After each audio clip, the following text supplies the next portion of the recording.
Welcome to the review of The Bard's Tale 2, The Destiny Knight. The game was created by Interplay Productions in 1986 and produced by Electronic Arts.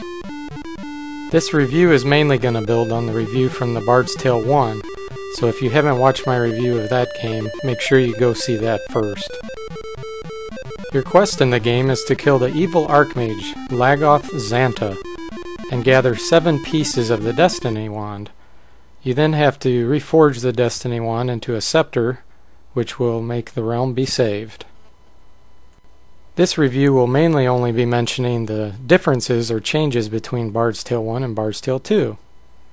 As you can see, there's still Garths, the Temple, the Guild, and the game still has a simple copy protection mechanism when you try to advance so many levels.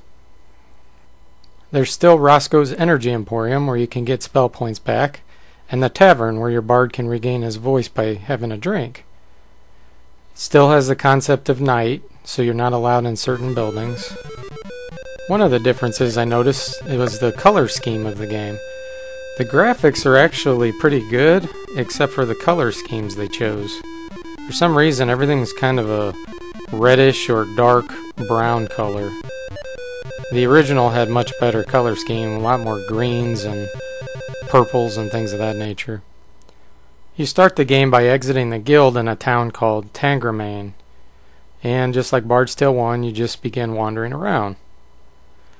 One of the differences in this game is the concept of range. You still have groups of enemies like in the first Bard's Tale, but now range comes into play. As a result, ranged weapons now exist.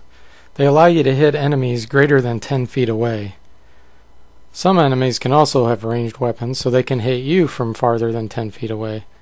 Most enemies will start from 10 feet, so you're in melee range already, but there are a few like these archers that start ranged. Spells, incidentally, can also go at a range.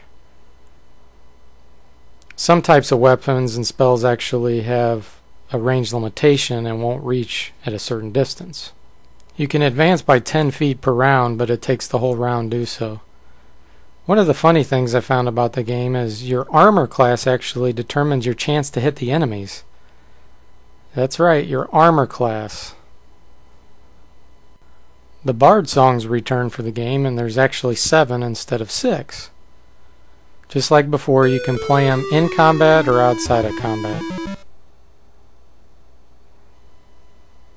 Just like before as well, you can find gold in only one item at a time after combat. Most of the game has the same feel as Bard's Tale 1. For instance, the dungeons and having to light them up with torches or spells. And like before, there's lots of hints scattered throughout the realm. Sometimes it's information, help you get through. Other times it's bogus. You can find chests that you have to open. You can use a rogue to pick the lock or the trap zap spell. Monsters can join your party, just like in the first Bard's Tale, only there's one difference.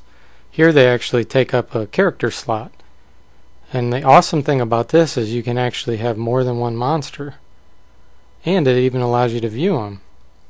You can also find figurines and summon monsters to join your party. That was always one of my favorite things about this game. As a kid, I always wanted to play a game where you could be a monster instead of just regular characters. There's also a special item called the Spectre Snare. It allows you to actually brainwash or possess an enemy for it to join your party automatically. Extremely powerful weapon, but it's found very late game, of course. When a monster joins your party, if they're in position 5, 6, or 7, they can't attack with a melee weapon, but they can cast spells if they have it, or use a special ability. As you progress on in your adventure, you'll find tougher and tougher monsters that can potentially join you. For example, here's a werewolf. The funny thing is, why would a very powerful monster like this that has 646 hit points want to join my scrawny little party? But hey, I'm not complaining. Some monsters have special attacks, like this Arnwraith can do aging. Or this wise one can do item zot, which causes the monster's equipment to be unequipped. Some are just really tough, like this death giant having over 1,000 hit points. Incidentally, some monsters can have multiple attacks, like our death giant here can get 3 attacks in. The AI for the monsters in your party isn't the smartest. For example, this Molten Man breathes at some pyros, but it's out of range. Here's an awesome example of how fun this can be. I have 6 extremely powerful monsters in my party with this low-level character. And here I can just come in and annihilate anything else that's around. One weird thing about the game is you can't have more than one party member with the same name. So one way to get around this is you can rename monsters. So for example, if we wanted to have 2 Kringle brothers in our party, we could rename one in the guild and then add another one later. The other really cool thing is you can have a party of just monsters. Here I go out terrorizing the town.